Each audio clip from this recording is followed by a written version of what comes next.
Assalamualaikum warahmatullahi wabarakatuh. Saya Hikmah Mawarda, tutor PKBM Negeri 09 Cilandak, mengucapkan selamat bergabung kepada para peserta didik baru PKBM Negeri 09 Cilandak. Pada kesempatan kali ini, saya akan membawakan materi MPLS yang bertemakan Wawasan Wiyata Mandala. Mari kita simak sama-sama. Wawasan Wiyata Mandala. Apa itu wawasan wiyata mandala? Wawasan adalah suatu pandangan atau sikap yang mendalam terhadap suatu hakikat. Wiyata adalah pendidikan, sedangkan mandala adalah tempat atau lingkungan. Jadi dapat disimpulkan bahwa wawasan wiyata mandala adalah sikap menghargai dan bertanggung jawab terhadap lingkungan satuan pendidikan sebagai tempat menuntut ilmu pengetahuan. Adapun unsur-unsur wiyata mandala adalah sebagai berikut. Yang pertama, PKBM merupakan lingkungan pendidikan kesetaraan. Yang kedua, kepala PKBM mempunyai wewenang dan tanggung jawab penuh atas penyelenggaraan pendidikan dalam lingkungan PKBM.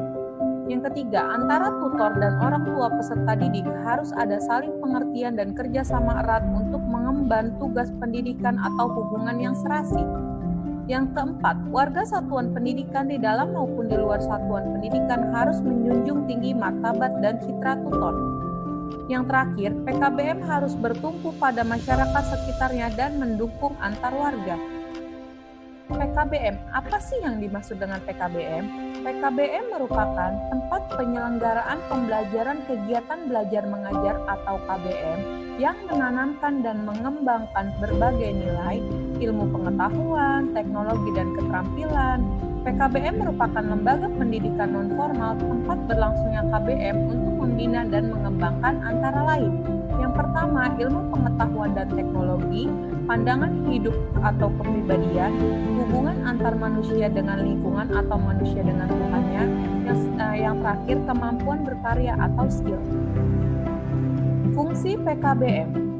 Fungsi PKBM adalah sebagai tempat masyarakat belajar karena memiliki aturan atau tata tertib kehidupan yang mengatur hubungan antar tutor, pengelola pendidikan peserta didik dalam PKBM untuk mencapai tujuan pendidikan yang telah ditetapkan dalam suasana yang dinamis.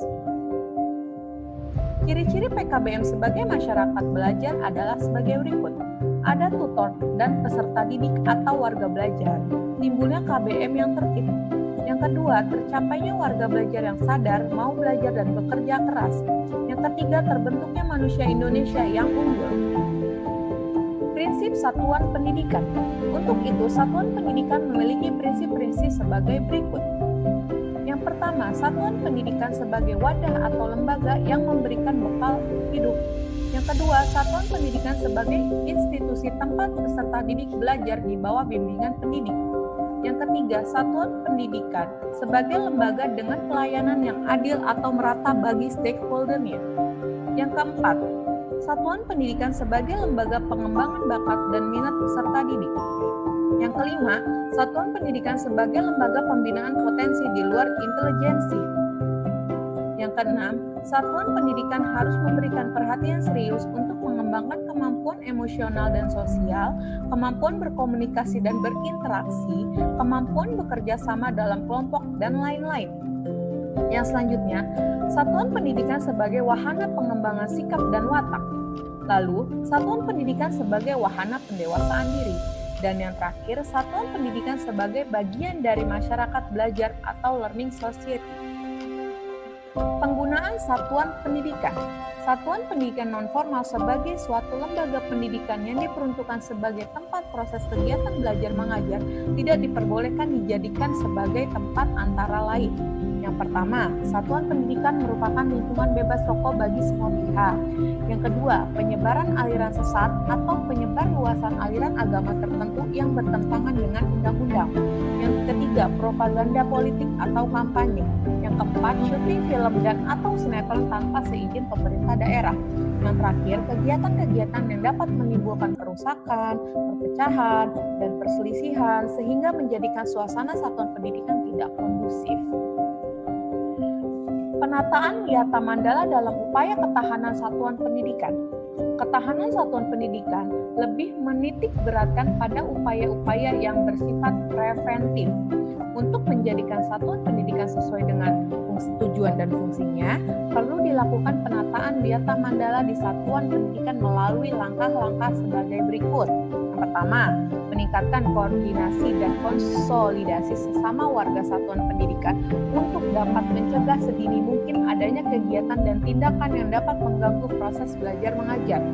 Yang kedua, melaksanakan tata tertib secara konsisten dan berkelanjutan. Yang ketiga, mengadakan penyuluhan bagi orang tua dan peserta didik yang bermasalah. Yang keempat, pembinaan dan pengembangan keimanan, ketakwaan, etika bermoral Pancasila, kepribadian sopan santun dan kedisiplinan. Yang terakhir, mengadakan karya wisata dalam rangka pengembangan ilmu pengetahuan dan teknologi. Tugas, wewenang, dan tanggung jawab Kepala Satuan Pendidikan dalam hal pelaksanaan Wiata Mandala. Yang pertama, Kepala Satuan Pendidikan sebagai pimpinan utama bertugas dan bertanggung jawab memimpin penyelenggaraan belajar mengajar serta membina pendidik dan tenaga kependidikan serta membina hubungan kerjasama dan peran serta masyarakat. Yang kedua, menertibkan lingkungan satuan pendidikan baik yang berbentuk perangkat keras dan perangkat lunak.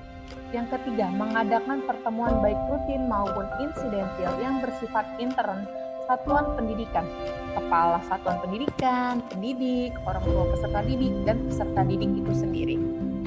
Yang selanjutnya adalah mekanisme dalam pelaksanaan Wiata Mandala. Dalam rangka pelaksanaan Wiata Mandala, perlu upaya penanggulangan secara dini setiap permasalahan yang timbul sehingga dapat menghilangkan dampak negatifnya, yaitu dilaksanakan secara